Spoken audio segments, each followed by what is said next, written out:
प्रणाम प्रभु जी। प्रणाम प्रभु जी। दंडवत प्रणाम माता जी। प्रणाम माता जी। रीति माता जी, हरे कृष्णा। हरे कृष्णा प्रभु जी। दंडवत प्रणाम माता जी। हरे कृष्णा। नरसिंह आरती प्रभु। कृष्ण हरे दंडवत प्रणाम गुरु जी। हरे कृष्णा। राम राम हरे हरे। दंडवत प्रणाम प्रभु जी। सभी भक्तों को दंडवत प्रणाम। नमस्ते नरसिंहाय प्रह्लादराजदायिने हिरण्याकशिपूर्वक्षः शीलदङ्का नकालया इतो नरसिंहा परितो नरसिंहा यतो यतो यामि ततो नरसिंहा बाई नरसिंहा हृदय नरसिंहा नरसिंहमादिशरणं प्रदापे तब कर कमल बरे अद्भुत श्रृंगार हिरण्यकश्यपु तनुभृंगम् केशवधृता नरहरि रूपा रूप जय जगदीश हरे जय जगदीश हरे जय जगदीश हरे। नरसिंह देव जय नरसिंह देव। भक्त प्रहलाद महाराज भक्त प्रहलाद महाराज जय जय नरसिंह देव। हरे कृष्ण से। हरे कृष्णा माता जी। धन्यवाद सुंदर माता माता जी। जी। 10 नाम अपराध भी हरे कृष्णा से हरे भगवान कृष्ण प्रणाम। दंडवत प्रणाम। हरे कृष्ण दंडवत प्रणाम सभी को। माता जी साई माता जी, भक्तों को 10 नाम अपराध भी प्रभु। हरे कृष्णा। सभी भक्तों को दंडवत प्रणाम। गुरु को दंडवत प्रणाम। हरे कृष्णा गुरु जी को दंडवत प्रणाम। सभी भक्तों को दंडवत प्रणाम।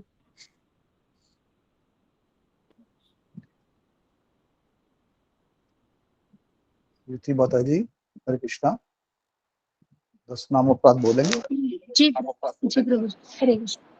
हरे कृष्णा। पहला है पवित्र भगवान नाम के प्रचार करने के लिए जीवन समर्पण करने वाले महान भक्तों की निंदा करना। दूसरा है शिव ब्रह्मा आदि देवों को भगवान के नाम के विष्णु के नाम के समान समझना अथवा स्वतंत्र समझना। तीसरा है गुरु के आदेशों की अवज्ञा। चौथा वैदिक शास्त्रों का खंड अथवा प्रमाणों का खंडन करना। पांचवा है हरे कृष्ण महामंत्र की महिमा को काल्पनिक समझना। छठा है पवित्र भगवान नाम में हर्षवाद का आरोप। सातवां है पवित्र भगवान नाम के बल पर पाप करना। आठवां है हरे कृष्ण महामंत्र के जप के वेदों को वर्णित सूक्त एवं सकाम कर्मकांड के समान समझना। नवां है अश्रद्धालुओं को पवित्र भगवान नाम की महिमा का उपदेश देना। 10वां है भगवान के जप में पूर्ण विश्वास न होना। उनकी अगाध महिमा सुनने पर भी भौतिक विजय शक्ति बनाए रखने। अपने आप को वैष्णव समझने वाले प्रत्येक भक्त को इन सब अपराधों से बचना चाहिए जिससे शरीर की शुद्धि अवस्थित सृष्टि प्राप्त हो। हरे कृष्ण। सभी भक्तों को दंडवत प्रणाम। हरे कृष्ण गुरु जी। धन्यवाद माता जी। बहुत हरि बोल हरि सभी बोल। भक्तों को चरणों में दंडवत प्रणाम। हरे कृष्ण। गुरु जी के चरणों में दंडवत प्रणाम। हरे कृष्णा। गुरु जी के चरण में दंडवत प्रणाम। सभी भक्तों के चरण में दंडवत प्रणाम। ठाकुर प्रभु जी। हरे कृष्णा। हरे कृष्णा। हरे कृष्णा कृष्ण कृष्ण हरे हरे। हरे राम राम राम हरे। हरे कृष्णा सबको। हरे कृष्णा गुरु जी दंडवत प्रणाम। हरे कृष्ण गुरु जी दंडवत गुरु प्रणाम। जी को दंडवत दंडवत प्रणाम। प्रणाम। कृष्ण गुरु जी दंडवत। सभी भक्तों को दंडवत हरे प्रणाम। कृष्णा गुरु जी दंडवत प्रणाम। सभी भक्तों को दंडवत हरे प्रणाम। कृष्णा गुरु जी दंडवत प्रणाम। प्रणाम। सभी सभी को प्रभु के दंडवत चरण प्रणाम। दंडवत प्रणाम। सभी माता को दंडवत प्रणाम। हरे कृष्णा। हरे कृष्णा। सभी माताओं जी को दंडवत प्रणाम। सभी प्रभु जी को दंडवत प्रणाम। कृष्णा।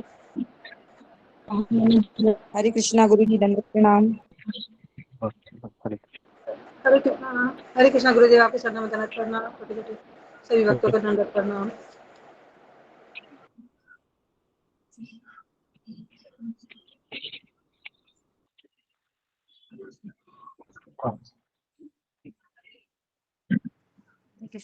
हरे कृष्णा। ओम अज्ञानतिमिरन्धस्य ज्ञानाञ्जनशलाकया चक्षुरुन्मीलितं येन तस्मै श्री गुरुवे नमः। नमो विष्णुपदाय कृष्णप्रेषाय भूतले श्रीमते भक्ति वेदांत स्वामिन इति नामिने। नमस्ते सरस्वती देवी गौरवाणी प्रचारिणे निर्विशेष शून्यवादी पाश्चात्य देशतारिणे। हे कृष्ण करुणा सिंधु दीनबंधु जगतपते गोपेश गोप्ता तप्त कांचन गौरांग राधे वृंदावनेश्वरी कृष्ण देव प्रणमामि हरिप्रिय। वाञ्छाकल्पतरुभ्यश्च कृपा सिन्धुभ्य एव च पतितानां पावनेभ्यो वैष्णवेभ्यो नमो नमः।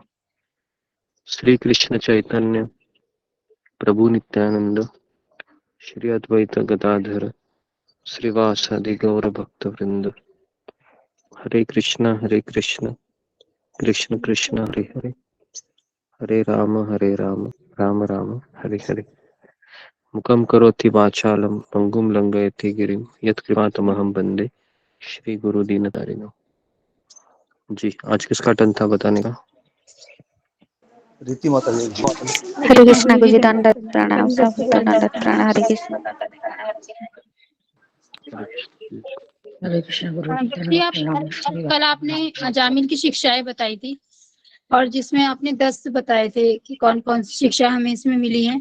तो पहला आपने बताया था करुणा यानी दया, दूसरा बताया था चिंतन करना, तीसरा बताया था निर्जल होना, चौथा बताया था वैष्णव की सेवा, पांचवा साधु संग, श्रवण का महत्व, छठा सातवां हरि नाम की महिमा और आत्मग्लानी और भजन क्रिया और कृष्ण प्रेम। पहला विचार आपने बताया था कि महाराज परीक्षित महाराज में कि पहले उनमें करुणा जागृत हुई। जैसे हमने उसमें श्रीमद् भागवतम के 5वें अध्याय में लास्ट में भागवतम के 5वें स्कंद में हमने लास्ट में पढ़ा था कि वो जो था नरक की यात्रा जो पढ़ी थी हमने, उसके बीच में जो उसके बाद जो महाराज परीक्षित को करुणा हो गई तो उन्होंने उस पर इसलिए उन्होंने पूछा कि इसका उपाय मतलब कैसे हो सकता है, कैसे सब पर करुणा कर सकते। तो उन्होंने करुणा के लिए मतलब सब पर हो जाए तो उसने उन्होंने सवाल करा था। तो उन्होंने दूसरों के प्रति नर्क जाने से बचने के लिए ही वैष्णव, उन्होंने कहा कि वैष्णव कैसे ही दूसरों का उद्धार कर सकते हैं। करुणा के प्रति किस प्रति आपने पूछा था एक सवाल कि करुणा किसके प्रति होनी चाहिए और किसके ऊपर पहले करुणा, तो एक आंसर मिला था फिर कि पहले करुणा अपने ऊपर करनी चाहिए, फिर और जिस पर नहीं, शरीर पर नहीं करनी चाहिए, शरीर पर नहीं करनी चाहिए।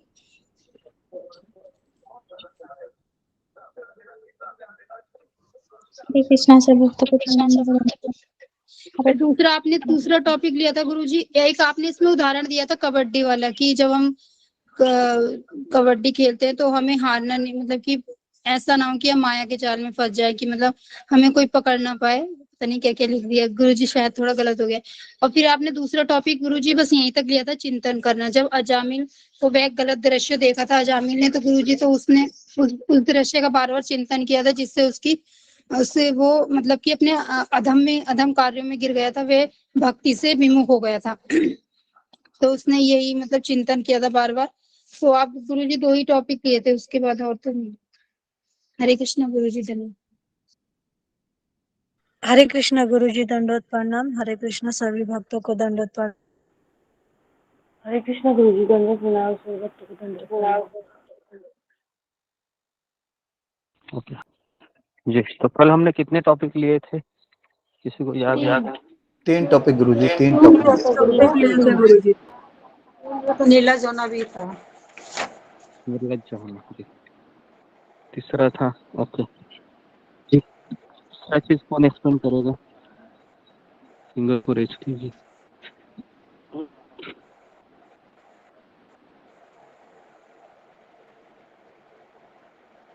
जी तीसरा चीज एकता सोमानी, तीसरा चीज एक्सप्लेन कीजिए। क्या बताना गुरु जी? हरे कृष्ण दंडवत प्रणाम। तीसरा चीज था तीसरी शिक्षा वो बतानी है आपको। तीसरी शिक्षा निर्लज होना था।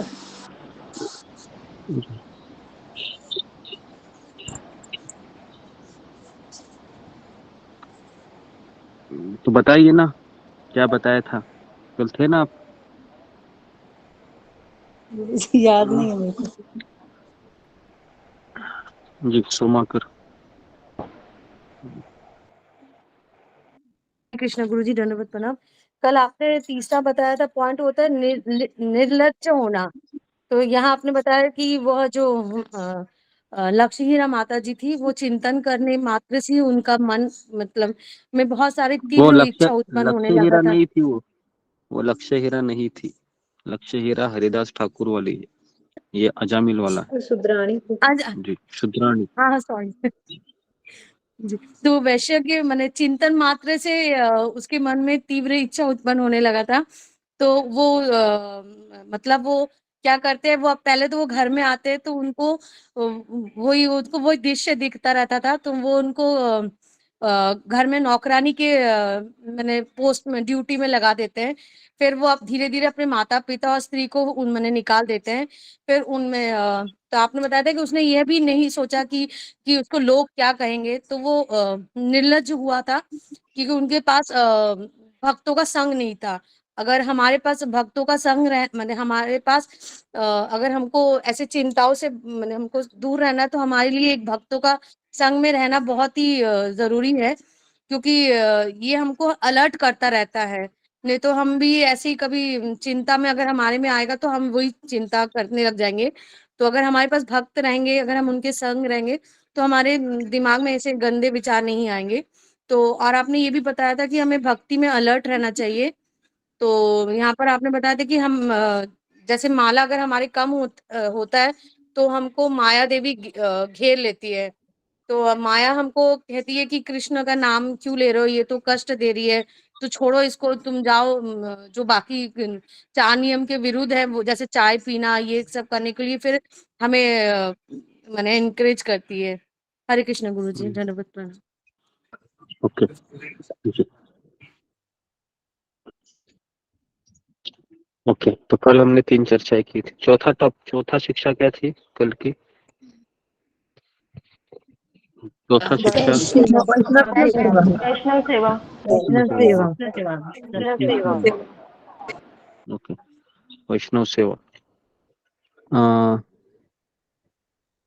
जी वैष्णव सेवा। ओके, तो जी, तो इस तरीके से इसमें एक लेसन आप सब लोग लिखिए। निर्लज्ज होने के पश्चात है भक्तों के संग का महत्व, वो बीच में लिखिए। चौथा, भक्तों के संग का महत्व।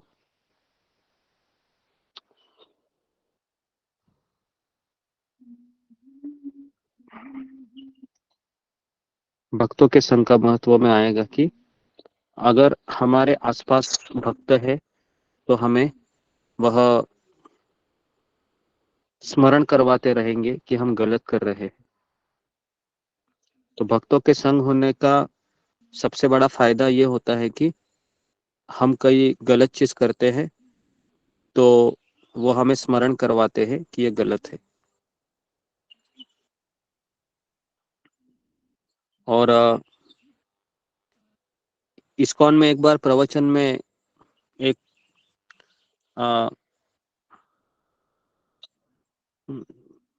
परम पूज्य राधानाथ स्वामी महाराज एक बार बता रहे थे कि अगर कोई व्यक्ति है उसका भक्ति में कुछ नियम पालन नहीं हो रहे हैं, लेकिन वह भक्तों के संगति में है, रोज मंदिर में आ रहा है, रोज भक्तों को देख रहा है, रोज प्रसाद खा रहा है, तो राधानाथ स्वामी महाराज कहते हैं कि समय की ही देरी है, यह व्यक्ति वापस भक्ति के मार्ग पर स्थिर हो जाएगा।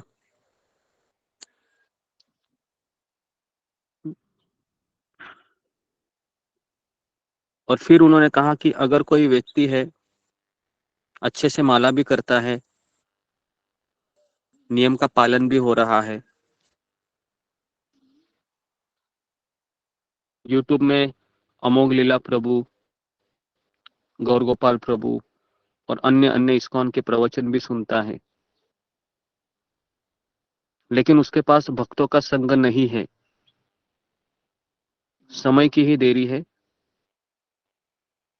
कुछ दिनों के बाद वह भक्ति से चला जाएगा या उसकी मालाएं कम होगी। कितने लोगों का यह अनुभव है? फिंगर को रेज कीजिए। ये जो बात अभी हमने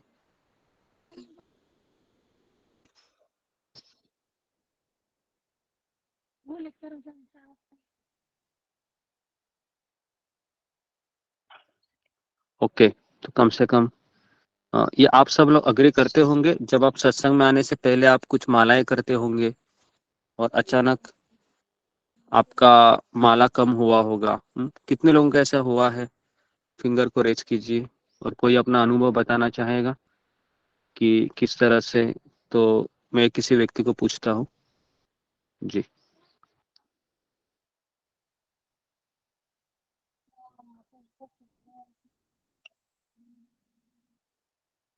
जी, अरुणा यादव, बोलो, बताइए।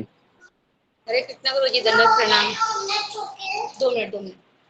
प्रभु जी, मैं माला 16 राउंड माला करती हूँ पहले से ही, लेकिन एक महीना कंटिन्यू होता है, फिर बीच में ब्रेक हो जाता है, फिर कंटिन्यू, फिर ब्रेक। और लेक्चर यूट्यूब पे देखना, संडे को मंदिर भी जाती थी, लेकिन भक्तों का संग नहीं होने की वजह से माला कंटिन्यू हाँ होता। बाकी अपना 4 नियम पालन पहले से करती आ रही हूँ।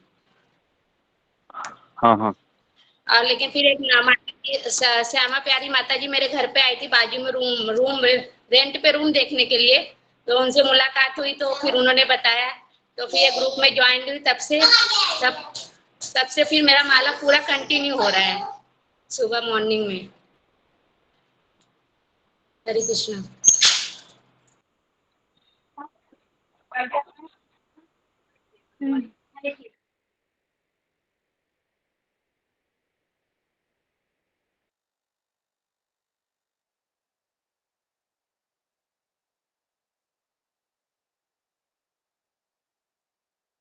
ओके, हरे कृष्णा जी। नाही नाही, दूध वाढ सांगितलं होतं। हाँ ओके जी। तर ओके, तो और किसी का अनुभव है तो जी कि ओके, विशाल इघावे, बोलिए। हरे कृष्णा गुरु जी, दंडवत प्रणाम। से भक्तों को दंडवत प्रणाम। जैसे ही मैंने आपको पहले भी बताया था कि मैं पहले भक्तों के संग में था, मंदिर में जाता था और वहां जाकर भक्तों के संग में रहकर 6, 7, 8 माला करता था। फिर बाद में मैंने वहां से मंदिर छोड़ दिया, भक्तों का संग भी छूट गया। तो जैसे ही छूटा, 2-3 महीने का गैप हुआ, उसके बीच मेरी ये 6, 7, 8 मालाएं भी कम हो गई। 4, 3, 4, 4, 5, 2, 4 ऐसी होती थी रोज। फिर बाद में जैसे मैंने अपना ये सत्संग ज्वाइन किया, तो आज मेरी माला 15, 16 होती है। ये भक्तों का संग मुझे महत्व का मालूम पड़ा इस बात से प्रभु जी। धन्यवाद जी ओके, तो आप सब लोग इसका अनुभव ले रहे हैं कि भक्तों के संगति से माला भी हो रही है और मेरा दिमाग है वह भक्ति में लगा है और मैं अपने आप को पॉजिटिव फील कर रहा हूँ। ठीक है, लेकिन ऐसा भी हो सकता है कि मैं मंदिर में गया एक दिन और मुझे अच्छा लगा माला करना, और फिर मैं घर आया माला लेके, मैंने किताबें पढ़ी, कुछ समय अच्छा लगा मुझे, लेकिन बाद में मुझे प्रेरणा नहीं मिली और फिर मैंने जब छोड़ दिया या फिर मैं वापस उसी नॉर्मल लाइफ में आ गया। तो ऐसा होता है। तो अभी सवाल यह आता है कि मेरे लिए भक्तों का संग कितना मैटर करता है मेरे जीवन में। मेरे पास तो सब कुछ है, हरि नाम है, आध्यात्मिक गुरु है, शिला प्रभुपाद जी है, भागवत गीता है, मेरे पास इस्कॉन का मंदिर है, सब कुछ है। लेकिन अगर मेरे पास भक्तों का संग नहीं है तो ये सारी चीजें होकर भी न होने के समान है। ये बहुत इंपॉर्टेंट चीज बता रहा हूँ, तो इसको आप नोट कीजिए। ये बहुत जरूरी है इस चीज को समझना। सब कुछ होते हुए भी न के बराबर है।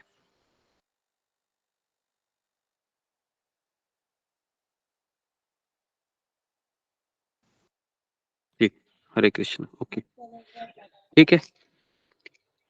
तो ओके, तो मुझे लगता है कि भक्तों के संग का महत्व आपसे ज्यादा कौन अच्छे से जान सकता है कि नहीं, क्योंकि ये सबका व्यक्तिगत अनुभव रहा होगा सत्संग में आने के बाद, तो इसलिए इसके ऊपर हम ज्यादा नहीं बोलते हैं। अगली शिक्षा कौन सी है जी? फिंगर को रेज ये बताइए मुझे। वैष्णव अगली सेवा। शिक्षा वैष्णव सेवा। वैष्णव सेवा। हाँ, तो अभी देखिए क्या होता है कि अजामिल फिर उस वेश्या से शादी करता है और पत्नी को रिजेक्ट करता है, माता पिता को रिजेक्ट करता है, और फिर ऐसे उनको 10 बच्चे हो जाते हैं। और 10वें बच्चे के समय क्या होता है कि कुछ भक्त है अजामिल के घर आते हैं कीर्तन करते हुए, है ना। तो अजामिल को जब पता चलता है कि ये कीर्तन करते हुए आप हमारे घर आ रहे हैं, तो वो अपने पत्नी को कहता है कि बहुत जल्दी में रख दो। चलो माइक है, तो सब लोग अपने कैमरे के ऑन कीजिए कृपया करके, है ना। जगन्नाथ स्वाई आपको नहीं तो रिमूव किया जाए, क्योंकि माइक बंद होने से, आपका कैमरा ऑन होने से पता नहीं चलता है, आपका ध्यान भी नहीं, फिर अचानक माइक खुल जाता है, डिस्टर्ब हो जाता है पूरे क्लास में। तो आप सब लोग कैमरा को ऑन कीजिए।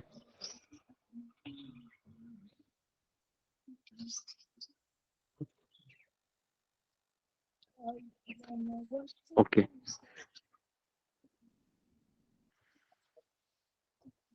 ठीक है। तो एक समय की बात है कि अचानक कोई भक्त है कीर्तन करते हुए अजामिल के पास आना चाह रहे थे। अजामिल ने देखा कि भक्त लोग आ रहे हैं कुछ डोनेशन मांगने के लिए, तो अपने पत्नी को कहा, वेश्या को, कि उनको कहो कि मैं नहीं हूं घर में, है ना। तो इस तरह से वो कहीं बाहर चला जाता है पिछले गली से। और उस समय पत्नी कहती है कि मेरे पति घर पे नहीं है। तो वैष्णव लोग कहते हैं कोई बात नहीं, हम आ जाते हैं आपके पास। तो पत्नी फिर उसको, सारे वैष्णव को बुलाती है वो वेश्या, और उनको जल वगैरह देती है। और फिर अभी अभी बच्चा हुआ रहता है ना अजामिल को। तो वैष्णव लोग कहते हैं कि अरे वाह, आपको बच्चा भी हुआ है, तो इसका नाम आप क्या रखो? तो इसका नाम आप नारायण रखो, है ना। तो इस तरीके से उस बच्चे का नाम नारायण रखते हैं। और वो वैष्णव की सेवा करती है उनकी पत्नी, और इस तरीके से वह चले जाते हैं। तो अभी यहाँ पर क्या होता है कि 88 साल तक अजामिल के घर कोई भक्त नहीं आया था, है ना। लेकिन 88 ईयर के बाद एक कुछ भक्तों की टोली आती है कीर्तन करते हुए। और अजामिल ने तो इच्छा नहीं थी, लेकिन वैष्णव लोग बहुत कृपा देने के लिए।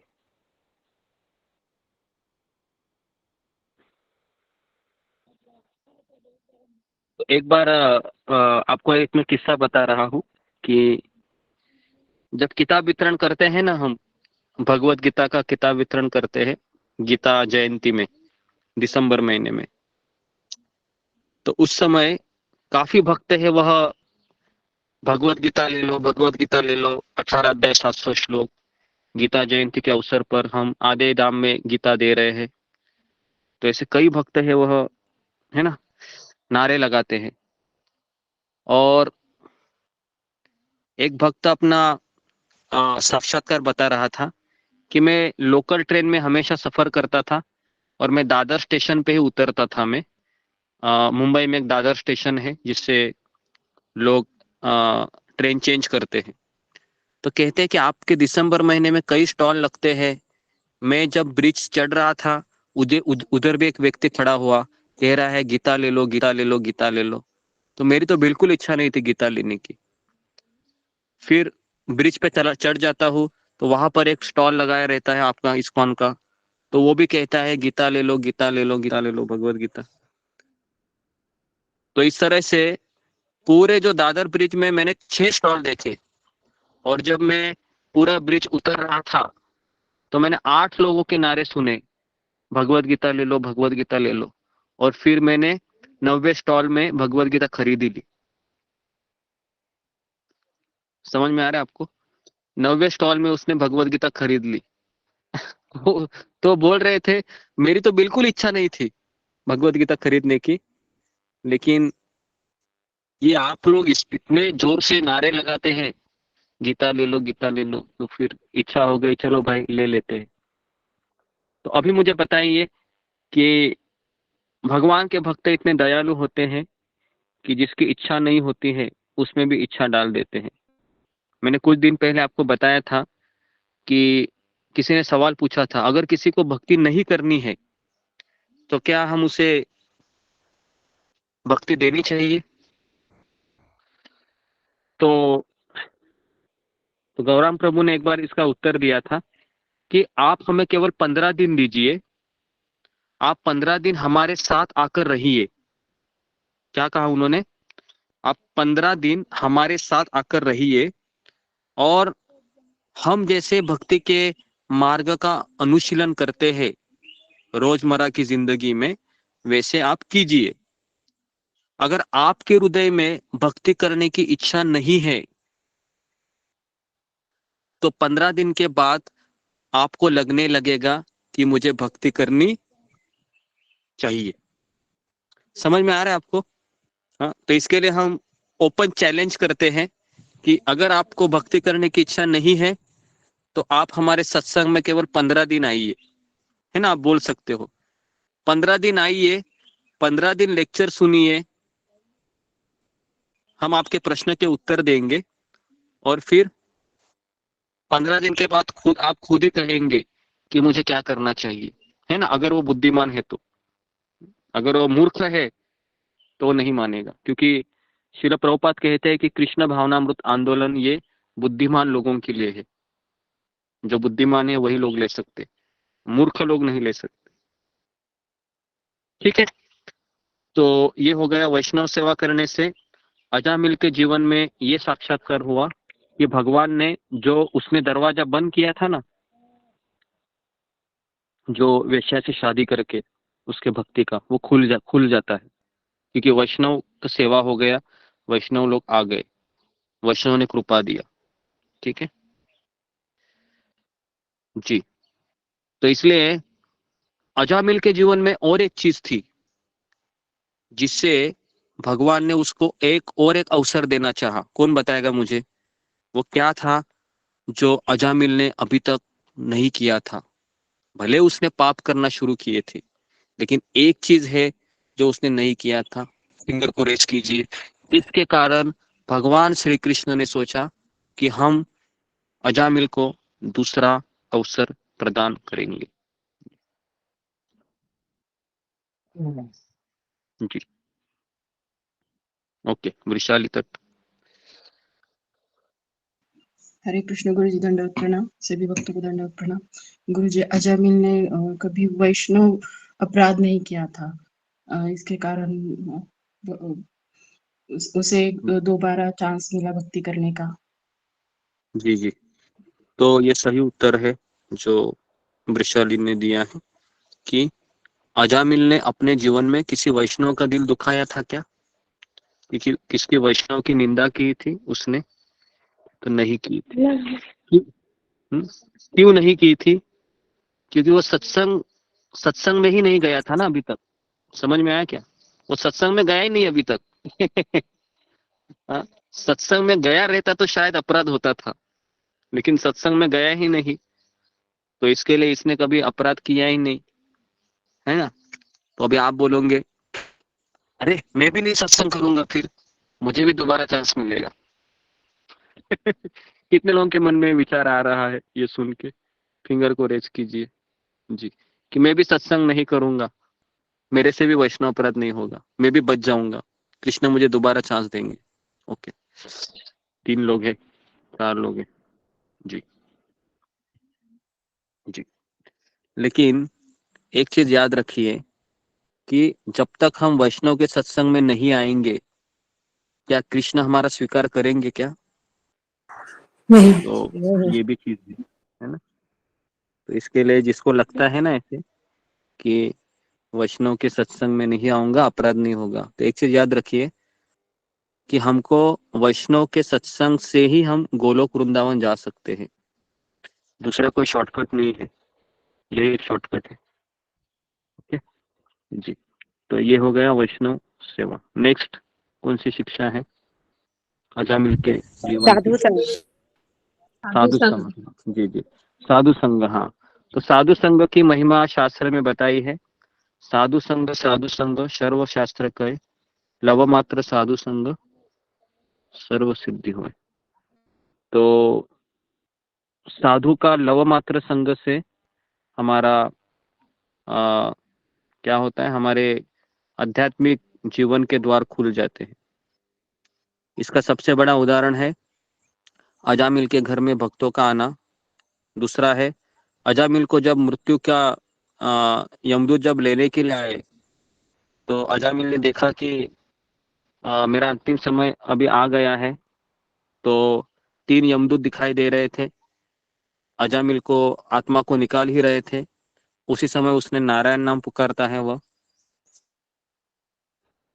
के दूत थे वहां पर 4 आते हैं और विष्णु के दूत कहते हैं कि आप अजामिल को ले नहीं जा सकते और इस तरीके से अजामिल है वह मृत्यु होने से बच सकता है।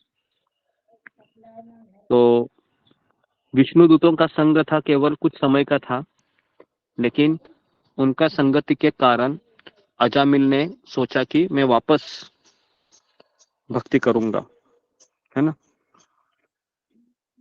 तो इसके लिए अगर हमारी होनी है हमारी वापस, तो हमें को लाना है, तो अपने जीवन में हमें भक्तों को लाना है, वैष्णव को लाना है, ठीक है ना। तो अगर ये वैष्णव ये ऐसा व्यक्ति है हमारे जीवन में जो भगवान से भी बढ़कर होना चाहिए। अगर आपके जीवन में भगवान है तो भी आप भक्ति से गिर सकते हैं।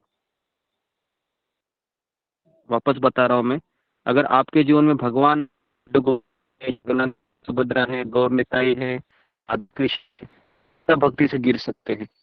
लेकिन अगर आपके साथ वैष्णव का संग है, आप भक्ति से नहीं गिर सकते। वापस बोलूं मैं इस सेंटेंस को? ठीक है, वापस बोलता हूँ। अगर हमारे पास भगवान है तो हम भक्ति से गिर सकते हैं। इसका मैं उदाहरण देना चाहता हूँ आपको कि जब आप भगवान के सामने आते हैं, है ना, राधा कृष्ण के सामने, तो क्या आपको आपकी पुरानी बातें याद आती है? क्या आपके घर की याद आती है? तो एक लेडीज बता रही थी कि एक बार मैं राधा गोपीनाथ मंदिर में गई, जैसे मैं गोपीनाथ के सामने आई, मुझे तुरंत ये अचानक मुझे इस पे ध्यान आया कि आज घर की नौकरानी आने वाली नहीं है, मुझे कपड़े भिगाने पड़ेंगे, मुझे घर का खाना बनाना पड़ेगा। आज मैंने छोले भिगाए नहीं थे, मुझे जाके छोले भिगाने पड़ेंगे। ये सब उसको कहा याद आ रहा था? गोपीनाथ भगवान के सामने खड़ी है वो, समझ में आ रहा है? और फिर वो कहती है माता जी कि फिर मैं सत्संग करने लगी, वहां पर कीर्तन, जोर से कीर्तन चालू हो गया, और जैसे कीर्तन में तालियां बजाने लगी, मैं एक सारे घर की बातें भूल गई कि मुझे कपड़े धोने हैं, छोले भिगाने हैं, है ना, और मैं केवल भगवान के कीर्तन में दंग हो गई। अभी मुझे बताइए कि कौन मेरे जिंदगी में जरूरी है, भगवान या भगवान के भक्त? है ना, प्रैक्टिकल एग्जाम्पल। भगवान के भक्त। ओके, तो इसके लिए ये चीज बहुत जरूरी है। अगर आप 20 साल भी भक्ति किए और 20 साल में अगर आप इतना भी समझ गए कि मेरे जीवन में मुझे भगवत धाम जाने के लिए कौन जरूरी है, तो भगवान के भक्त। जी, बराबर है। कितने लोगों का यह अनुभव है अपने जीवन में, आपके घर में लड्डू गोपाल भी थे, राधा कृष्ण भी थे, और आप सब कुछ कर रहे थे, तुलसी को पानी डाल रहे थे, लेकिन हमारी मालाएं नहीं हो रही थी फिर भी। पर गुरुजी भगवान है तो भक्त है, अगर भक्त है तो भगवान है, ये तो दोनों दोनों चाहिए ना। हाँ, वो मैं बताऊंगा आगे, है ना। पहले आप किस चीज को मान लीजिए कि हमारे पास भगवान थे क्या नहीं। बचपन से हमारे घर में लड्डू गोपाल है ना। मेरे घर में तो बचपन से ही थे, लेकिन मुझे भक्ति 18 साल के बाद मिली, 19 साल के बाद मिली। तो अभी मेरे घर में तो भगवान थे ही पहले, लेकिन मुझे भक्ति कब मिली, जब किसी इस्कॉन का भक्त ने मुझे इनवाइट किया मंदिर में, आप आ जाइए जरा लेक्चर सुनने के लिए। ठीक है, तो कम से कम अभी अभी अशोक चावला प्रभु का प्रश्न है कि भगवान भी जरूरी है, लेकिन मेरा यह यहाँ पर सवाल है कि भगवान का भक्त आ गया तो भगवान को आना ही है। समझ में आ रहा है आपको? भगवान का भक्त आया तो भगवान को आना ही है ना। समझ में आया? तो भगवान का भक्त वो भगवान का ही प्रतिनिधि है, आप उसको अलग क्यों समझ रहे हैं भगवान से? ये मेरा सवाल अशोक चावला प्रभु। अब भक्त को अलग नहीं सोच सकते, क्योंकि भगवान के भक्त के हृदय में कौन रहते हैं? गुरु जी आपकी आवाज ब्रेक हो रही है।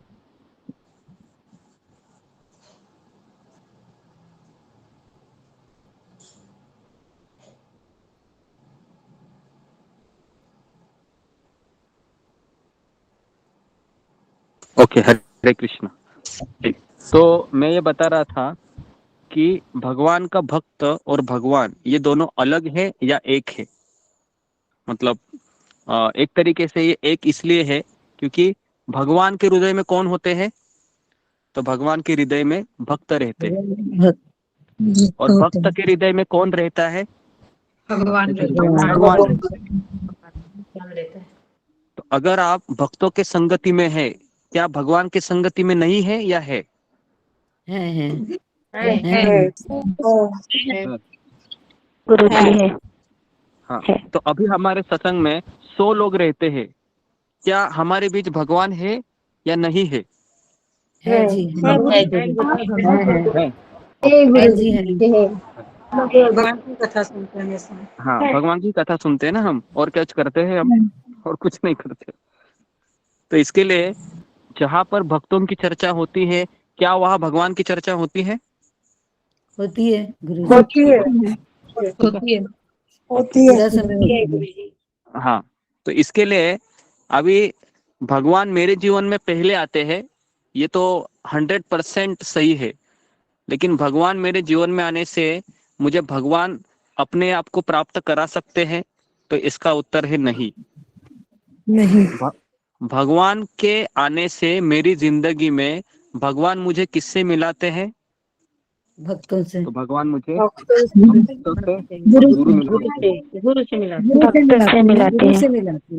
गुरु से मिलाते हैं। हाँ, ठीक है। और सबसे पहले तो भक्त लोग आते हैं जीवन में, और फिर भक्तों के सत्संग में गुरु मिलते हैं। ऐसा मैंने अपने जीवन में देखा है। ठीक है, तो अभी मेरा आपको सवाल है कि गुरु को मिलने के बाद फिर गुरु किससे मिलवाता है आपको? भगवान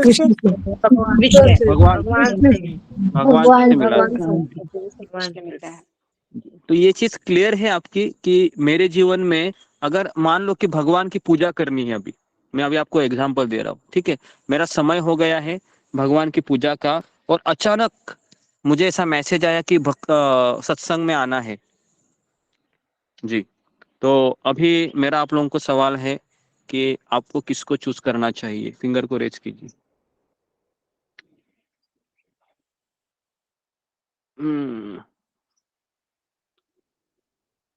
जी, कृष्णा तिवारी प्रभु।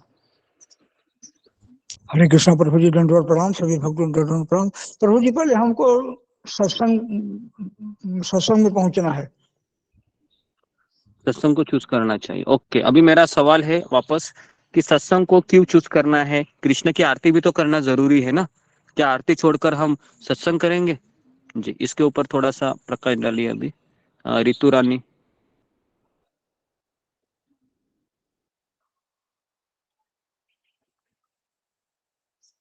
नेक्स्ट प्रियंका कुमारी।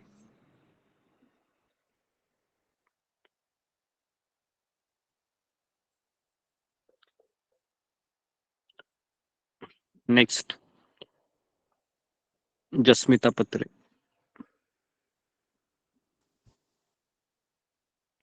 क्या मेरा आवाज आ रहा है सबको या नहीं आ रहा है? जी आ रहा है गुरुजी। आ रहा है गुरुजी, गुरुजी। आ रहा है सिंगर गुरुजी, आ रहा है। जी मीना कुमारी। अगर थोड़े थोड़े मात्र का अगर सत्संग मिल जाएगा ना तो भगवान की आरती सफल हो जाएगी। न कहीं आरती नहीं भी किए रहेंगे फिर भी आरती अपना पूर्ण हो जाती है अगर सत्संग थोड़े लव मात्र का सत्संग मिल गया तो।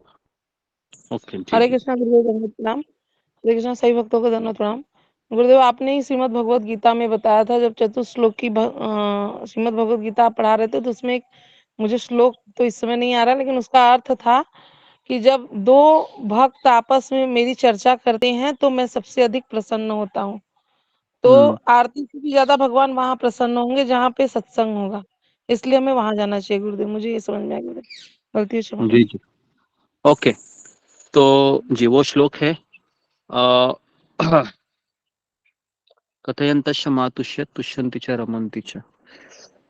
ओके, तुष्यन्ति च रमन्ति च वो श्लोक है। मच्चिता मद्गत प्राण बोधयन्त परस्परम कथयन्तश्च माम नित्य तुष्यन्ति च रमन्ति च। तो उसमें वो श्लोक में आया है कि मेरे जो भक्त लोग रहते हैं उनका चित्त मेरे में लगा रहता है, और ऐसे दो भक्त जब मिलते हैं तो मेरी बारे में चर्चा करके उनको परम संतुष्टि की प्राप्ति होती है।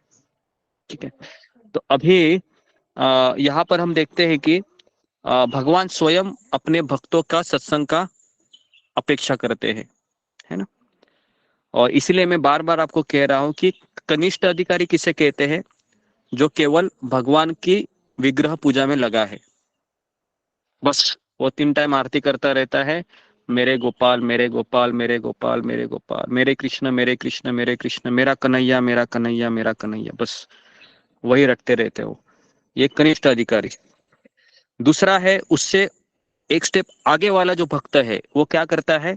अपने जीवन में भक्तों को रिस्पेक्ट देता है, भक्तों को घर बुलाता है, भक्तों की सेवा करता है। ये उससे उच्चतर भक्त है, जो विग्रह पूजा भी करता है और मंदिरों में भगवान के भक्तों को भी दंडवत करता है, उनकी पूजा करता है, उनकी सेवा करता है। ठीक है, तो ये सबको क्लियर होगा, ये आशा करता हूँ। वैष्णव सेवा, तो गुरुजी उसको क्या बोलते हैं जो कनिष्ठ अधिकारी के ऊपर है? उसको मध्यम अधिकारी कहते हैं। मध्यम अधिकारी, उत्तम अधिकारी जो सब में भगवान को देखता है, और कनिष्ठ अधिकारी किसमें भगवान को देखता है? केवल विग्रहों में। बस वो लड्डू गोपाल को देखेगा तभी भगवान याद आएंगे उसको, वैष्णव दिखेगा तो उसको भगवान याद नहीं आएंगे। समझ में आ रहा है आपको? बहुत फर्क है। कुछ लोग डिटीज के इतने आसक्त ये हो जाते हैं कि डिटीज के सामने ही अपना सब कुछ हार्ट रिवील करते हैं और रोते रहते, लेकिन भक्तों को वह कुछ नहीं बताते, भक्तों के सामने हृदय व्यक्त नहीं करते, है ना। वो डायरेक्ट विग्रह से ही सब कुछ ये करते, लेकिन विग्रह बोलते हैं कि आपसे कि रो मत, है ना, ऐसा विग्रह बोलते हैं। लड्डू गोपाल से रुमाल लेके आएंगे, चलो भाई मैं आपको आंसू पोंछ लेती हूँ, मत रो मत रो मत रो, ऐसे बोलते, ऐसा नहीं बोलते, है ना। तो लड्डू गोपाल आपको आंसू पोंछने के लिए क्या करेंगे? भक्तों को बुलाएंगे कि जाओ भाई इसको फोन करो जरा, इसका जरा हाल चाल पूछो जरा, है ना। तो जब उसका फोन आता है तो समझने का लड्डू गोपाल ने मेरी पुकार सुन ली। समझ में आया आपको? ये चीज आप बहुत आपको समझना जरूरी है, नहीं तो भक्ति में हम हमेशा पीछे रहेंगे, क्योंकि भक्त बहुत जरूरी है मेरे जीवन में। ठीक है, इसके ऊपर किसी का कुछ सवाल है? ये जो अभी मैंने कहा, एक सवाल हम करेंगे।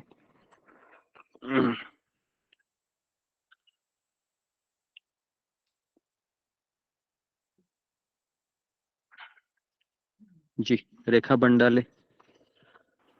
गुरुजी वो मध्यम अधिकारी उच्च अधिकारी की डेफिनेशन फिर से बता दीजिए ताकि लिखने में इजी। मध्यम अधिकारी होता है जो मैंने अभी अभी कहा, भक्त में और विग्रह में भगवान को देखता है।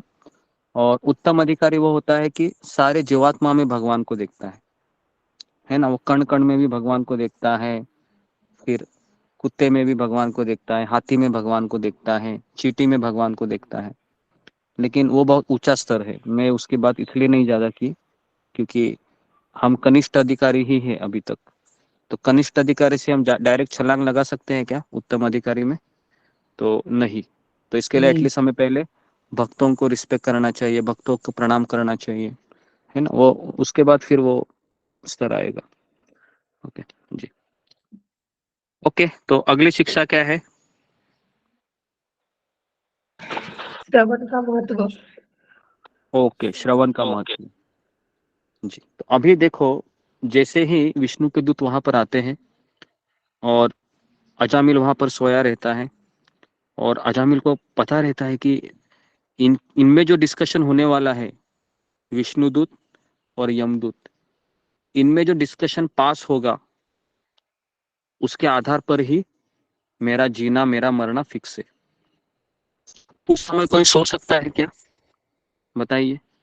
क्या आप उसके सामने है, बगल में यमदूत है और रात के 1 बजे है मान लो, और आप बोलोगे यमदूत जरा थोड़ा सा वेट करो ना, 4 घंटे का नींद ले लेता हूँ, है ना, 5 बजे तक उठ जाता हूँ, अलार्म भी लगाता हूँ, 5 बजे मुझे ले जाना। क्या हम ऐसा बोल सकते हैं? थोड़ा सा नींद आई है बहुत मुझे, नहीं बोल सकते हैं। ठीक है, तो कौन सोएगा वहां पर उस समय? कोई नहीं सोएगा। आप सोचो, डिस्कशन 3 से 4 5 मिनट का हुआ होगा, लेकिन अजामिल के लिए वो 5 मिनट कैसा था? जीवन मरण का था, है ना। 5 मिनट में पता नहीं मेरे साथ क्या होने वाला है ना। विष्णु के दूत ने कहा था रोको, यमदूत ने कहा है चलो। तो चर्चाओं में विष्णु के दूतों ने कहा कि इसने नारायण नाम लिया है, तुम इसको ले नहीं जा सकते, नारायण की महिमा बहुत ऊंची है, नाम की महिमा। तो इतना सब सुनने के बाद अजामिल के माइंड में फिक्स हो जाता है, मुझे अगर मेरे पापों से मुक्त होना है तो क्या करना चाहिए? मुझे हरि नाम का आश्रय लेना चाहिए। तो ये होता है श्रवण का महत्व। तो श्रवण करना बहुत जरूरी है। भक्ति की शुरुआत कहाँ से होती है? तो भक्ति की शुरुआत श्रवण से। तो हमारे जब तक ये 2 कान है, शाबुत है ना, कानों से सुनाई दे रहा है, समझने का मेरी भक्ति और आगे बढ़ेगी। जैसे ही मेरा कान बंद हो गया, सुनाई देना बंद हो गया, तो हमारी प्रगति भी रुक जाएगी। तो इसके लिए भगवान के ऐसे कई भक्त हैं जो अंधे हैं, जिनको दिखाई नहीं देता है लेकिन सुनाई देता है, भक्ति कर सकते हैं।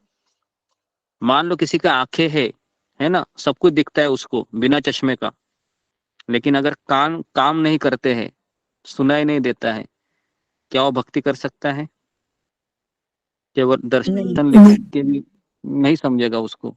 भगवान को देखने के बाद भी कुछ, क्योंकि ज्ञान है ना, ये कानों के अंदर से प्रवेश होता है ना। गुरु है, वो शिष्यों को देख के ज्ञान देता है या कानों से सुन के ज्ञान देता है? बताइए। आध्यात्मिक गुरु है, कानों से सुन के ना जी। तो इसके लिए आप सभी लोग हैं, अपने कानों का अच्छे से ध्यान रखिए, क्योंकि जैसे बूढ़े हो जाते हैं सुनाई देना कम हो जाता है, बराबर है। तो ये बहुत जरूरी है इस चीज को समझना। हरे कृष्णा गुरु जी, एक बात यहाँ पे पूछूं, जैसे हम भक्ति कर रहे हैं और मतलब कोई एक्सीडेंट हो जाता है या कुछ हो जाता है और हमारे कान चले जाते हैं और उसके बाद हम जप करते हैं, तो क्या इस जप को भगवान एक्सेप्ट नहीं करते? नहीं, एक्सेप्ट करेंगे। मैं एक्सेप्ट करने की बात नहीं की, मैंने प्रगति करने की बात की, है ना। हम जहां पर थे, जितना हमें पता है, मेमोराइज है, वो सब हमें याद रहेगा, है ना। भक्ति करने के बाद हमारे कान चले जाते हैं, लेकिन अगर हम सुनेंगे ही नहीं, अभी आप बोलो आप मान लो 6 महीना सत्संग करती है और उसके बाद आपके कान काम करना बंद हो जाता है, तो मुझे बताओ कि 6 महीने जो हमने सुना है वो याद हमको आता रहेगा, लेकिन कितने समय तक? कुछ समय तक ही याद आएगा, है ना। रोज हमको सुनना पड़ता है कि नहीं? अगर आप एक दिन भी सत्संग नहीं करेंगे तो आपको पता है कि क्या हाल होता है हमारा, है ना। तो इसलिए बहुत जरूरी है इस चीज को समझना कि जिस तरह से हमें हम आज तीनों, कल मैंने ब्रेकफास्ट लंच डिनर किया था, तो क्या मुझे आज करना चाहिए या नहीं करना चाहिए? करना चाहिए। करना चाहिए ना, करना चाहिए। करना चाहिए। तो ये भी इसी तरीके से है कि आप बोलोगे कि मैंने 6 महीने से मैं श्रवण कर रही हूँ, तो क्या मुझे आज श्रवण करना चाहिए? करना श्रवण चाहिए। करना चाहिए। तो इस तरीके से, ठीक है। तो नेक्स्ट क्या है शिक्षा? हरि नाम की महिमा। हाँ, हरि नाम की महिमा है ना। तो जैसे ही हरि नाम की महिमा का पता चला, तो तुरंत अजामिल ने सबसे पहले उस वेश्या को कहा कि मैंने तुम्हारे साथ रह के बहुत गलत काम किए हैं, तो इसके लिए मैं अपने आप को ही जिम्मेदार ठहराता हूँ, है ना। तो उसने ये नहीं कहा ये तुम मेरे दुखों का कारण हो, है ना।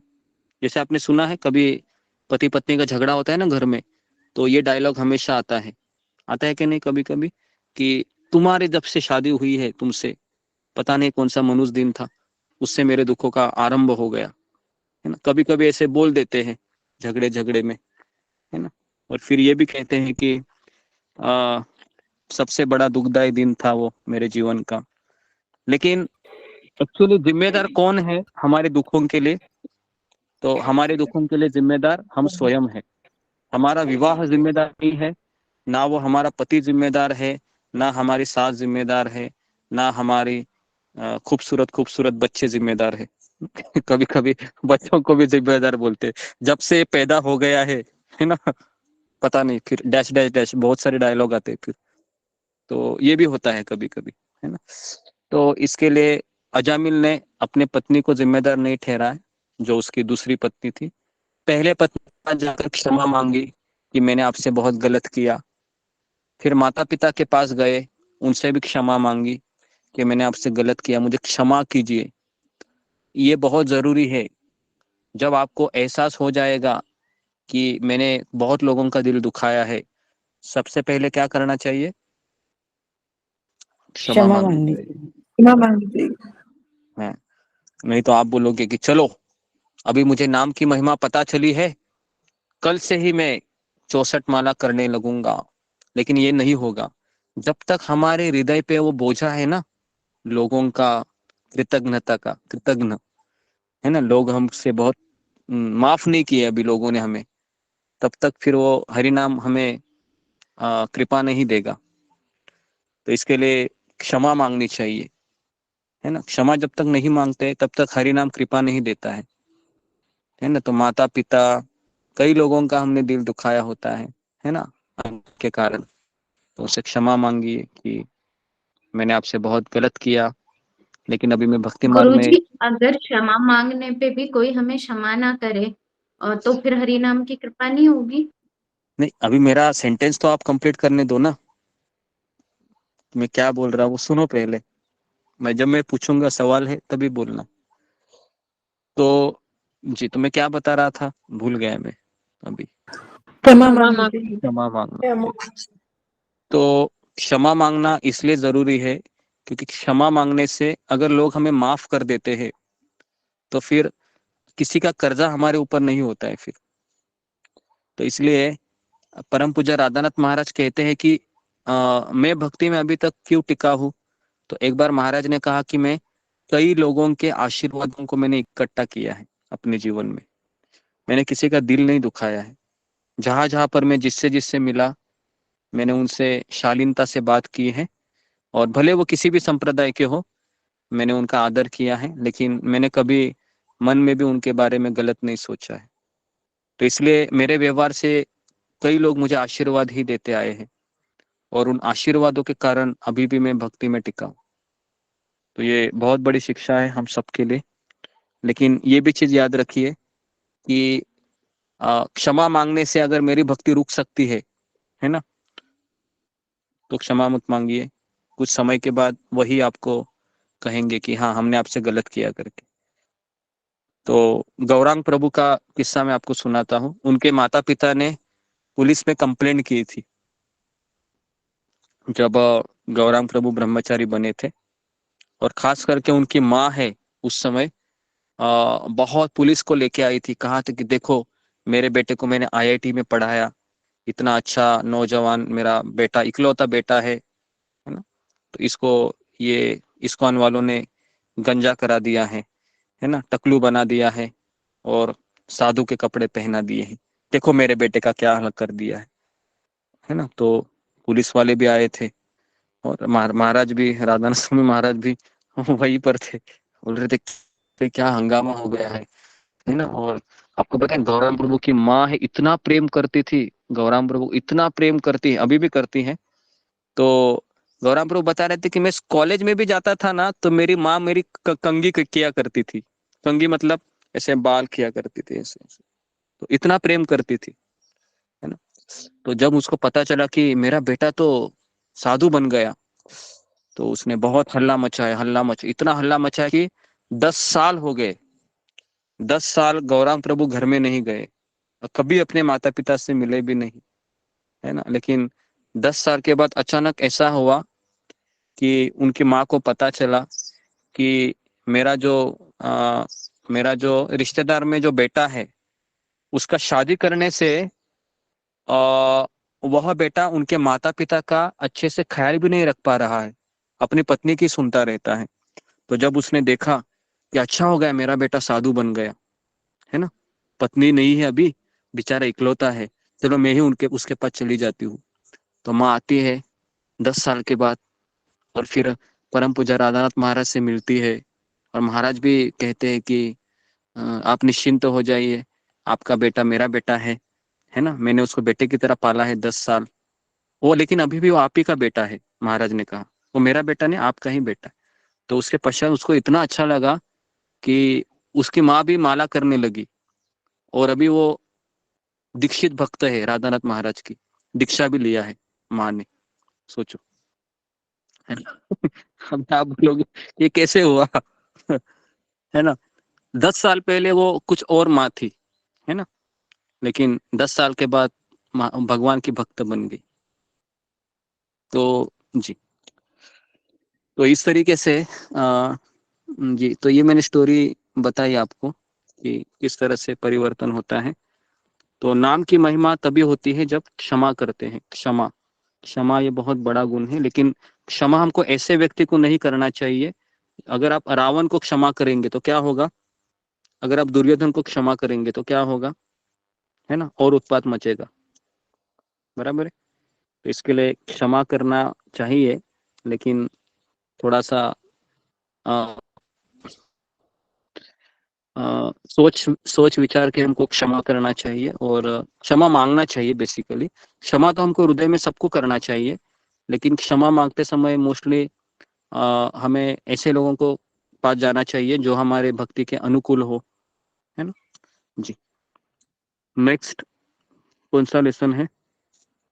आत्मग्लानि। आत्मग्लानि। जी जी। तो जी, तो ये अजामिल है, इनको जब पता चला कि मैंने बहुत बड़ा पाप किया है, तो क्षमा मांगने के बाद उनको आत्मग्लानि हो गई कि ये मैंने बहुत बुरा किया, और इतने सारे मैंने वेश्या के साथ मैंने संग करके मैंने 10 बच्चों का जन्म दिया, तो और इतने अच्छे माता पिता की सेवा करनी चाहिए थी, लेकिन नहीं कर पाया।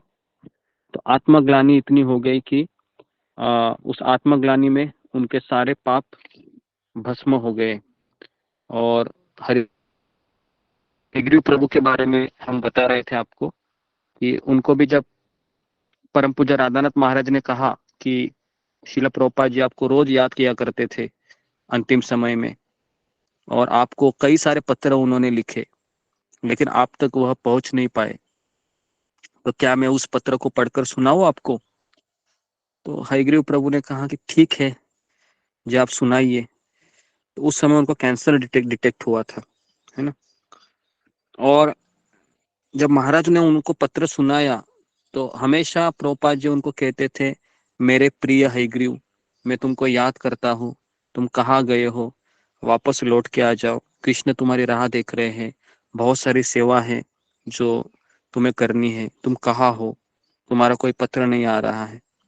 तो ऐसे जब पत्र जब सुने हरिग्रीव प्रभु ने, तो उनको इतना ग्लानि हो गया कि मेरे आध्यात्मिक गुरु मुझसे कितना कुछ चाह रहे थे, और मैं केवल इंद्रिय तृप्ति के अधीन हो गया और पाप करने लगा, मैंने मेरे गुरु को छोड़ दिया। और उनको ऐसा लगा कि अभी मेरे पास कुछ समय है, तो क्यों ना मैं मेरे आध्यात्मिक गुरु की सेवा करूं। तो फिर जो भी बचे हुए 2-3 महीने थे उनके जिंदगी के, वो उन्होंने अपने गुरु की इच्छा को समर्पित की और इस तरह से वो भगवत धाम चले गए। तो आत्मग्लानि ये बहुत मैटर करती है हमारे जीवन में। तो ये आत्मग्लानि का कोई आप अपने बारे में आपको कभी हुई है आत्मग्लानि? कितने लोगों को ऐसा हुई है भक्ति में आने के पश्चात आत्मग्लानि?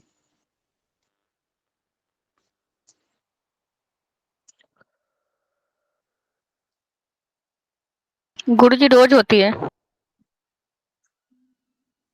जी, ओके। आत्मग्लानि, ग्लानि मतलब एक तरीके से विषाद, अपने बारे में विषाद। इसका उदाहरण कि ये मैंने क्या किया इतने जन्म, इतने सालों तक।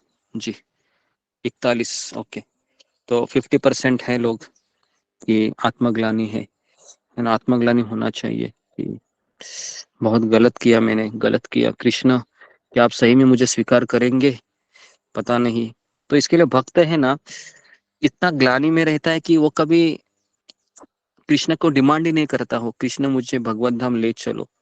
वो कृष्ण को एक ही प्रार्थना करता है, कृष्ण मैंने जितने पाप किए हैं, है ना, उसको मेरे हृदय से निकाल दीजिए और मुझे केवल आप अपना चरणों में एक रच की तरह रखिए। भगवत धाम मुझे नहीं आना है, बस मैं कैसे ना कैसे आपके साथ चिपका रहूं, मैं तो यही चाहता हूं। तो भगवान के भक्त इतना ही चाहते हैं। ठीक है, ओके। 46 तो आत्मग्लानि है, ये बहुत अच्छी है। नेक्स्ट, भजन भजन क्रिया। क्रिया। हाँ, और उसके बाद फिर अजामिल आत्मग्लानि करने के पश्चात वह कोने में जाकर बैठता है क्या घर में, कि ऐसे अभी मेरा क्या नहीं होगा? नहीं, नहीं तो तुरंत वह भजन क्रिया में लग जाता है। हरिद्वार चला जाता है और वहां पर साधु के आश्रम में रहता है और हरे कृष्ण मंत्र का जप करने लगता है। हरे कृष्ण कृष्ण कृष्ण हरे हरे, हरे राम राम राम हरे हरे। करते करते करते करते उनके आंखों से पानी आता है ना, भजन में लग जाता है। नित्य निरंतर वो भजन करता है, सोचता है कि, है ना, अभी सोचो, जिसने यमदूत का दर्शन किया है, जिसने फेस टू फेस विष्णु के दूत को देखा है, तो क्या उसके मन में कोई संदेह रहेगा? और उसके मन नहीं में कोई संदेह नहीं रहेगा, है ना। सारे प्रश्नों के उत्तर मिल गए। अगर आपके सामने आज रात को अगर यमदूत आ गए बगल में और आप जोर से बिडबैग उठाकर बोले, हरे कृष्णा, मुझे 4 बजे लॉगिन करके मंगला आरती करनी है, आप कृपया करके थोड़ा सा रुक जाइए। और अचानक विष्णुदूत आ गए, बोले हाँ, इसको जरा मंगल आरती अटेंड करने दो, जपा करने दो, अभी आप इनको मत ले जाइए। तो आप कैसा करोगे? आप 4 बजे का जपा, बोलो। ऐसा करोगे, बाप रे, आप सोओगे भी नहीं, है ना। तो जपा जपा ऐसा करेंगे कि आपको तो ऐसा लगेगा कि अरे, कि कैसा समय गया पता ही नहीं चलेगा। पूरा मन आपको हरि नाम में लगेगा। लगेगा क्या नहीं? आपको बार बार वो यमदूत दिखाई देंगे, बोल रहे हैं कि चलना है क्या?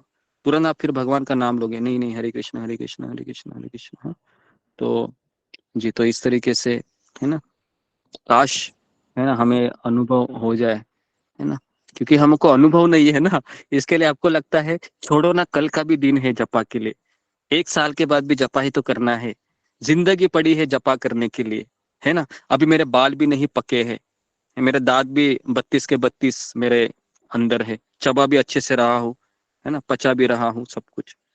लगता है कि नहीं ऐसे कभी कभी, कि अभी भी मैं जवान ही हूँ, पूरी जिंदगी बाकी है, जब तो करता ही रहूंगा। उसमें क्या है, एक दिन जपा में सो गई तो क्या हो गया, कल का दिन है ना।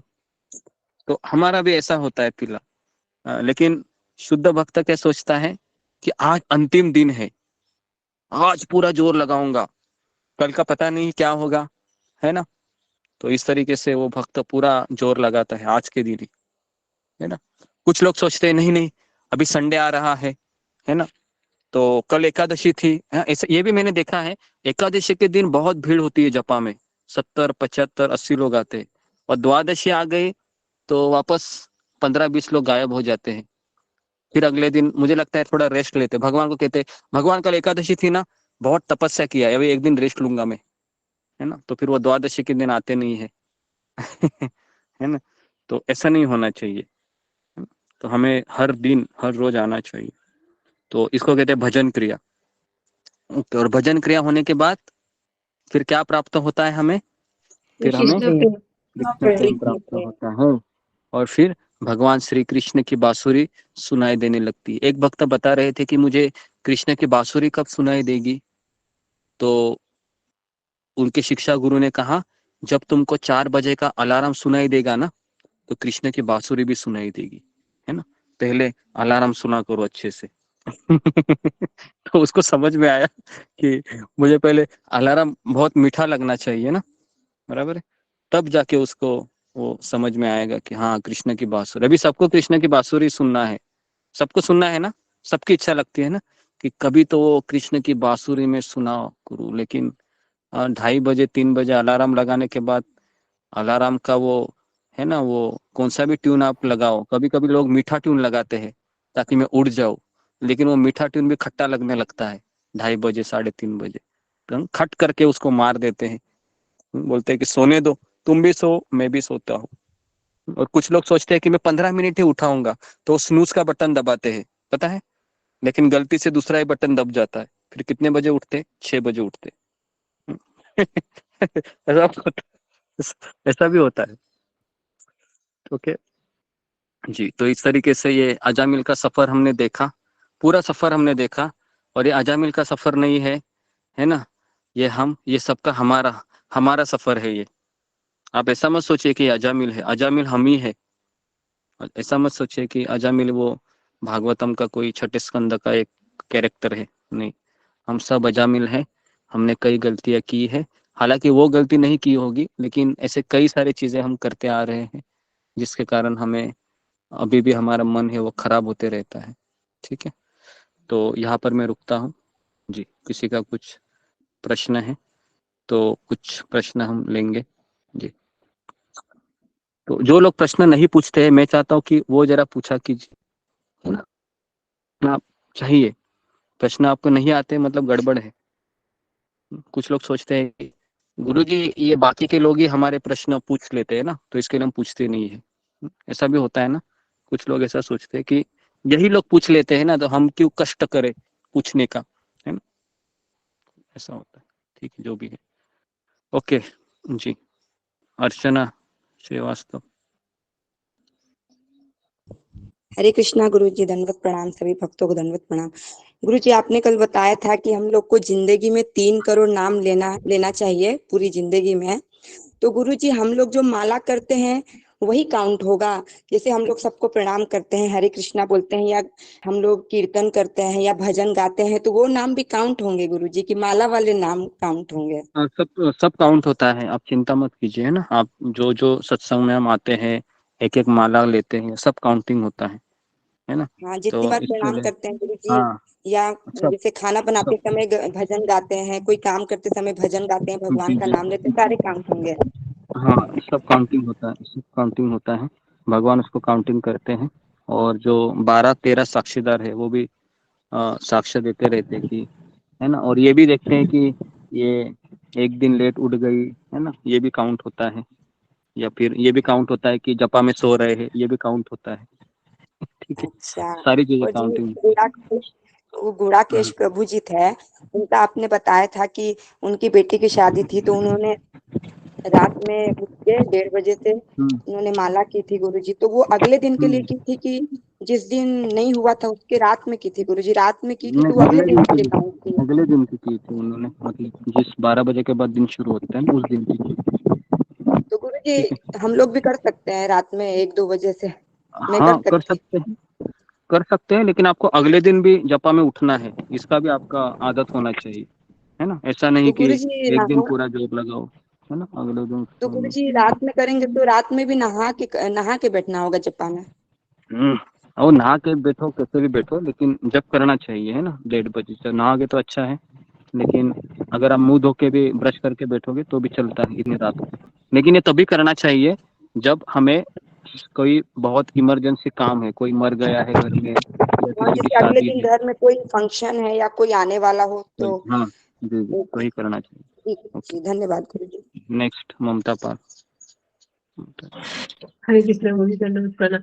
गुरु जी मुझे एक बात समझ में नहीं आ रही है कि जैसे हम जब हम गुजर जाते मर जाते हैं तो जब हमें हमारे कर्म के फल नरक में भुगतना पड़ता है तो वो जो शरीर आप बोले थे कल, यातना शरीर, एक दूसरा शरीर हमें मिलता है वो भोगने के लिए, तो क्या उसमें आत्मा रहता है कि आत्मा भगवान के साथ, क्योंकि आत्मा रहे बिना तो हम कष्ट समझ में नहीं आता हमें, तो नहीं क्या आत्मा आत्मा हमारे रहता साथ है, क्यों नहीं?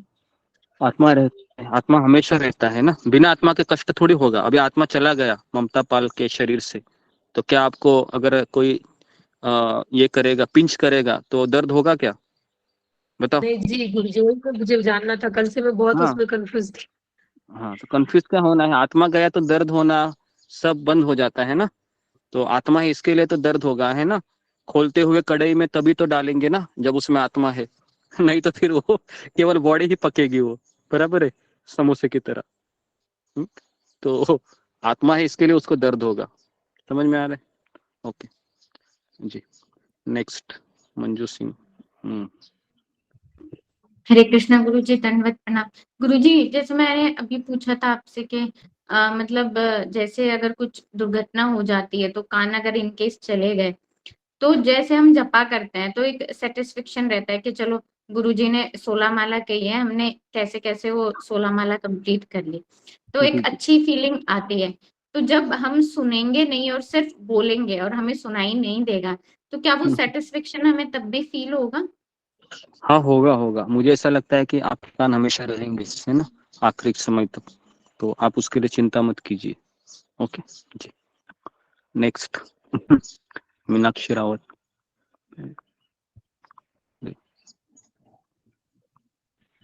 हरे कृष्णा गुरुजी, दंडवत प्रणाम, सभी भक्तों को दंडवत प्रणाम। गुरुजी मेरा एक क्वेश्चन था नाम को लेकर के कि जैसे आपने बोला कि नाम करते थे वो प्रभु जी, तो उसी तरह कॉलिंग सेवा के दौरान मैंने एक डिवोटी को से बात किया था, तो उनको मैंने सत्संग में जोड़ने के लिए कहा था, तो उन्होंने कहा था कि मैं 200 नाम करता हूँ डेली, तो मुझे टाइम ही नहीं है कि मैं सत्संग कर सकूँ या भक्तों के साथ।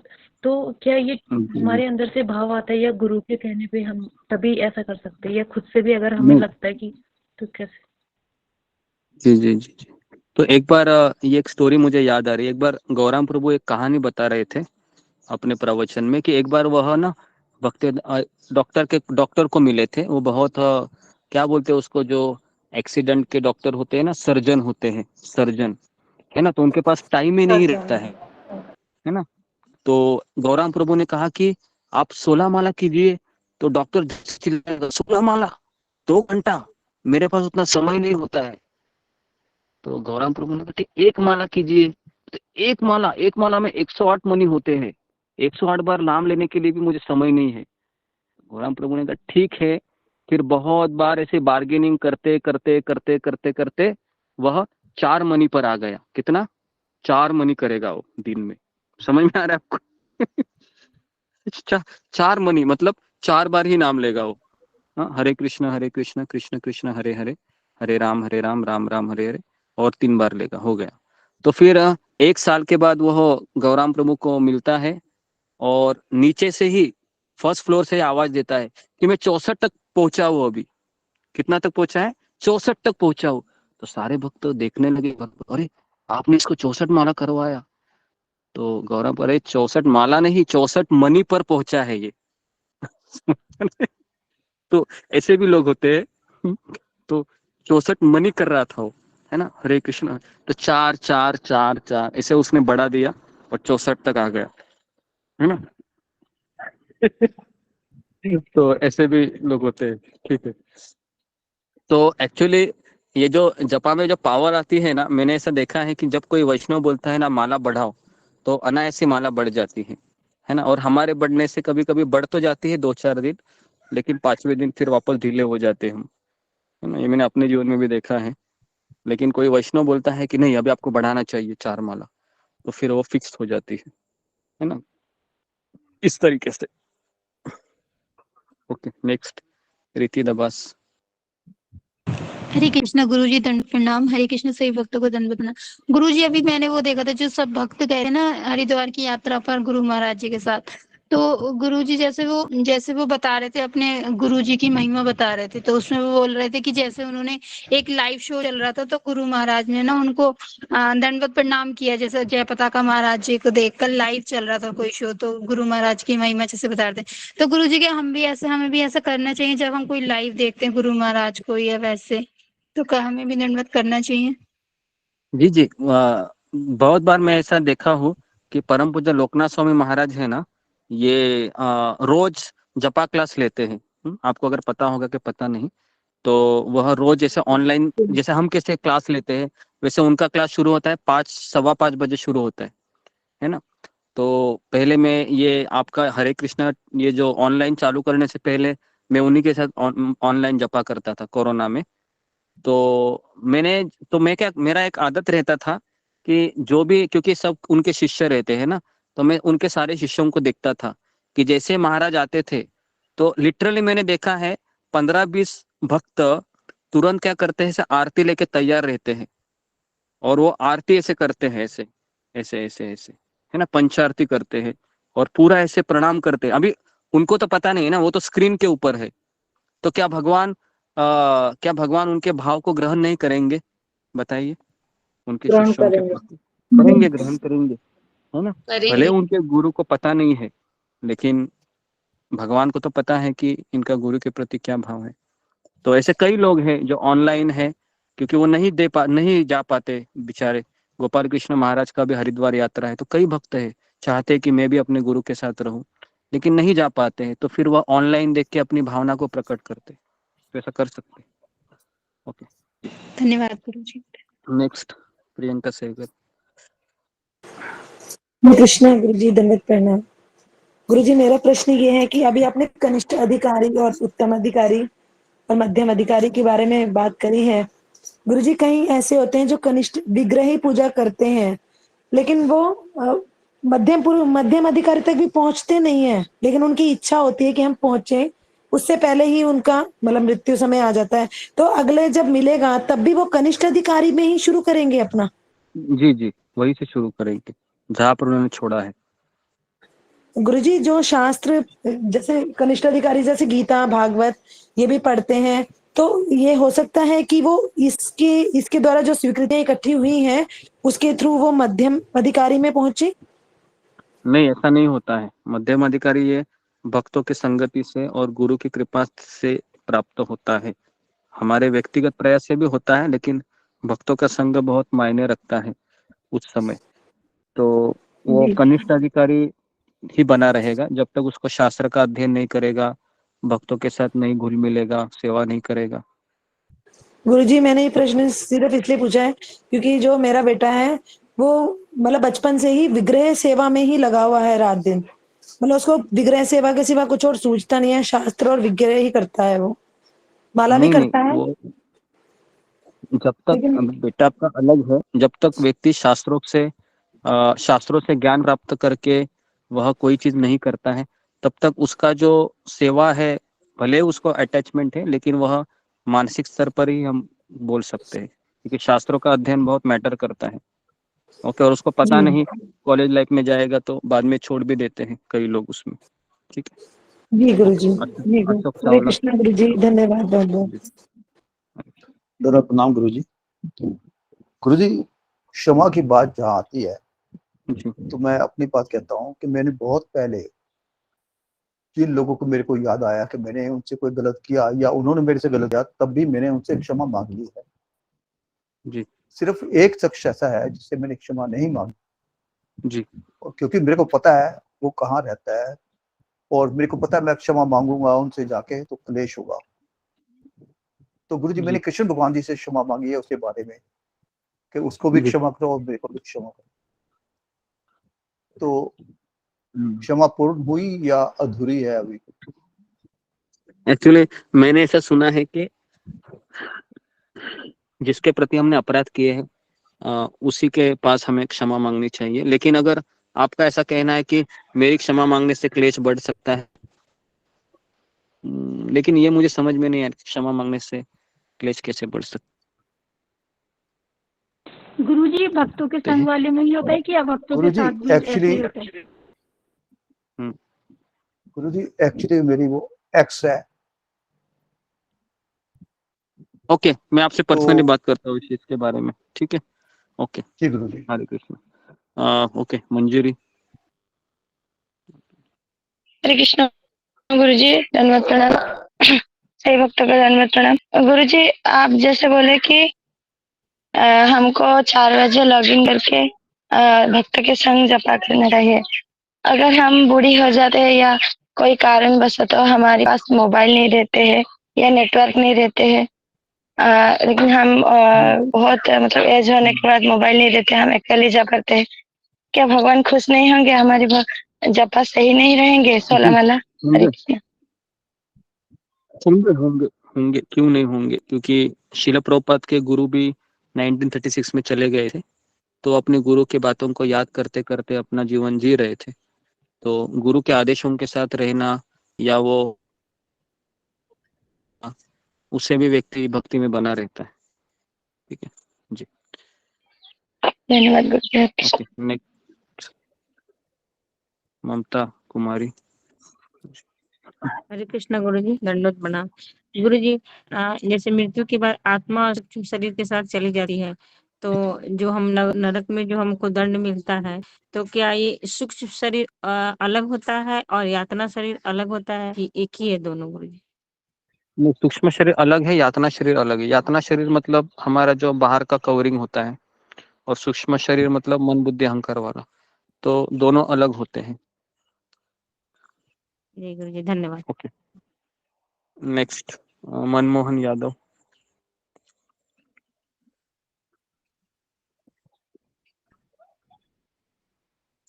हरे कृष्णा गुरुजी। जी गुरुजी, जैसे दिन भर अपना काम करते, यानी दिन भर जैसे वर्किंग में रहते हैं, सत्संग सुने या गाना सुने, जो भी है, शाम को जैसे जैसे रात होती है, काम से पूरा फिर से बोला जाए, यानी विचार विपरीत, यानी विपरीत होने लग जाते हैं, क्योंकि जनरली खान पीन, यानी रुकना, होटलों में रुकना, ये सही नहीं हो पाता। दुनिया भर की एक्टिविटी देखते हैं, फिर से उसके बाद मन यानी बेकार होने लग जाता है। क्या करना चाहिए इसके लिए? जी हाँ, नहीं उसके लिए देखो, एक चीज याद रखिए कि जो कोई व्यक्ति सुबह उठकर अपनी 16 माला करता है और थोड़ा बहुत अगर 1 घंटा भी श्रवण करता है ना, तो वह पूरे दिन में अपने चेतना को बनाए रख सकता है। तो चाहे फिर होटल में रहे या कहीं पर भी रहे, है ना। अभी हम भी जब मर्चेंट नेवी में थे तो हम 10 साल तो बाहर ही बिताए, तो वहां से तो होटल से भी गया गुजरा वातावरण होता था, लेकिन फिर भी हम 16 माला करते थे वहां पर, और किताब पढ़ते थे, गीता पढ़ते थे, प्रवचन सुनते थे। तो हो सकता है कोई ऐसा जाने असंभव। जाने अनजाने में अपराध भी हो जाते हैं। हाँ वही, माला करते करते फिर बाद में लगता है कि नहीं, गलत नहीं, मैं, है ना। जी जी, तो उसकी आप चिंता मत कीजिए। देखो, आप प्रयास कीजिए और बाकी चीजें भगवान के ऊपर छोड़ दीजिए। अपराध क्या हो रहा है, ये क्या हो रहा है, आप अपने देखिए, अगर आप सीरियस है, सिंसियर है, तो भगवान बाकी का चीज संभाल लेंगे। आप उसके बारे में मत सोचिए, ठीक है? ओके, तो मैं यहाँ पर रुकता हूँ। क्षमा करना, मुझे भी जाना पड़ेगा। आप सबका बहुत बहुत धन्यवाद। हरे कृष्णा हरे कृष्णा कृष्ण हरे कृष्ण हरे कृष्ण कृष्ण कृष्ण हरे राम, हरे राम, राम राम हरे हरे। गुरुजी, धन्यवाद प्रणाम।